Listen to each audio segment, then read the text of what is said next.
আসসালামু আলাইকুম। তো আমাদের বাড়িতে অনেক গেস্ট আসছিল, তো সবাই চলে গেছে। চলে যাওয়ার পর বাড়িটা একদমই ফাঁকা ফাঁকা।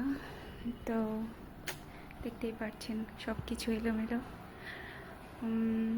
কোনো কিছু গোছানোর ইচ্ছা করে নাই, সবাই চলে গেছে।